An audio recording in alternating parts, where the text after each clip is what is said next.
देश में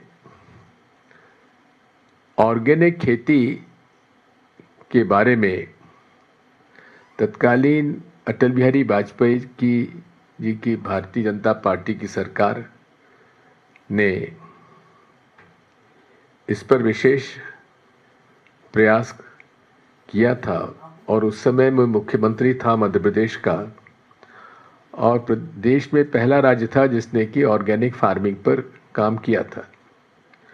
उस समय जस्टिस लोढ़ा जी की अध्यक्षता में एक कमेटी बनाई गई थी भारत सरकार में, जिन्होंने ऑर्गेनिक फार्मिंग को बढ़ावा देने के लिए पूरे देश में लोगों को प्रोत्साहित करने की योजना बनाई थी। और उन्होंने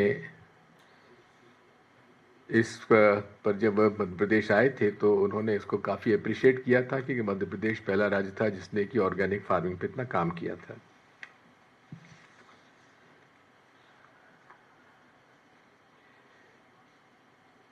अब उस समय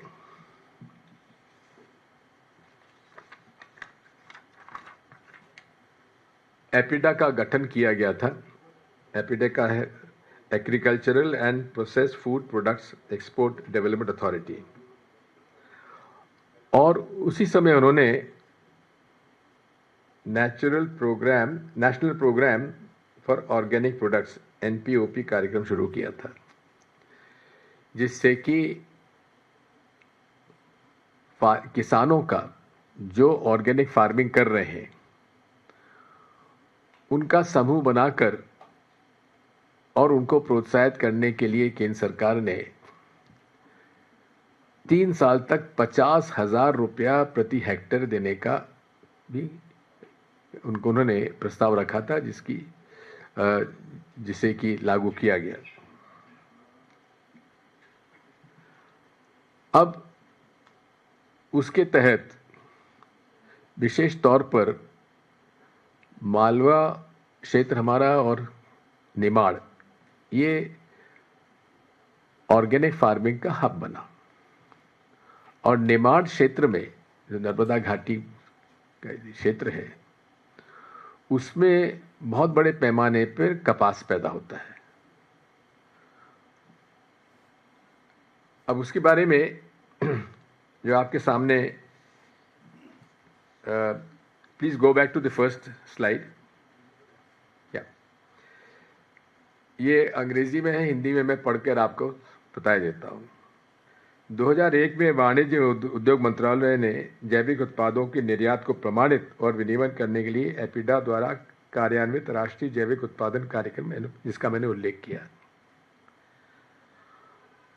और इस ढांचे के अंतर्गत NPOP उन प्रमाण, क्योंकि सर्टिफिकेशन बहुत इम्पॉर्टेंट है इसमें, क्योंकि पूरे विश्व में जो organic agriculture product, food product का जो की लोकप्रियता बढ़ी, उसमें सामान्य तौर पर इनऑर्गेनिक एग्रीकल्चर प्रोडक्ट और ऑर्गेनिक एग्रीकल्चर प्रोडक्ट में 2 से 3 गुना इसकी कीमत हो जाती है इंटरनेशनल मार्केट में। और ये पूरी प्रक्रिया जो है इसमें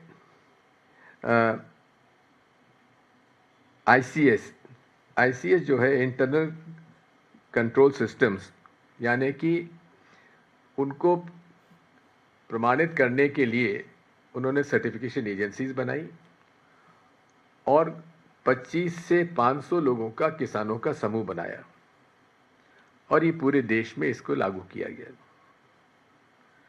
और इसके अंतर्गत अभी ऐसे 6046 समूह हैं जिन्हें ICS कहते हैं, और करीब सर्टिफिकेशन बॉडीज 35 हैं। ये प्रक्रिया ट्रेसनेट नामक ऑनलाइन प्लेटफॉर्म के माध्यम से संचालित होती है, जो जैविक उत्पादन का ट्रैक रखने और सत्यापन करने में मदद करता है। आंतरिक नियंत्रण प्रणाली ICS के सत्यापन के बाद एक ट्रांजैक्शन सर्टिफिकेट जारी किया जाता है, जो उस ICS को जैविक घोषित करता है। तो जो ट्रांजैक्शन सर्टिफिकेट है वही उसको मान्यता देता है। इसमें समस्या क्या है? अधिकांश आईसीएस के अंतर्गत सूचीबद्ध अधिकांश किसान न तो जैविक कपास उगा रहे हैं और न ही उन्हें इस प्रणाली में शामिल होने की जानकारी है, उनको जानकारी नहीं है। इसका मतलब है कि आईसीएस समूह ने लेन देन प्रमाण पत्र प्राप्त करने के लिए किसानों के नाम से गलत तरीके से शामिल किए हुए हैं।